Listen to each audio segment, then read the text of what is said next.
শেষ বাঁশির আগেই ব্রাজিলের সাম্বা ৯৬ মিনিটে মার্তিনেল্লির গোলে বিদায় জাপানের।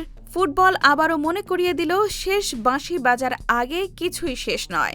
হিউস্টনের রুদ্ধশ্বাস লড়াইয়ে জাপানকে ২-১ গোলে হারিয়ে বিশ্বকাপের শেষ ১৬ নিশ্চিত করেছে ব্রাজিল।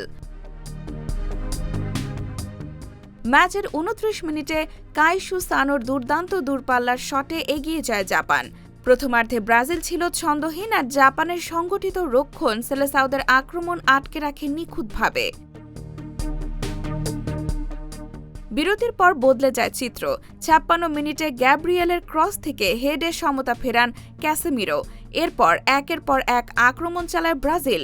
ভিনিসিয়াস জুনিয়রের শট পোস্টে লাগে, অন্যদিকে অ্যালিসনের দুর্দান্ত সেভে বেঁচে যায় ৫ বারের বিশ্ব চ্যাম্পিয়নরা। যখন সবাই অতিরিক্ত সময়ের অপেক্ষায়, ঠিক তখনই যোগ করা সময়ের ৯৬তম মিনিটে জাপানি রক্ষণভাগের ভুলের সুযোগ নিয়ে জয়সূচক গোল করেন গ্যাব্রিয়েল মার্তিনেল্লি। শেষ মুহূর্তের এই গোলেই ২-১ ব্যবধানে জয় তুলে নেয় ব্রাজিল।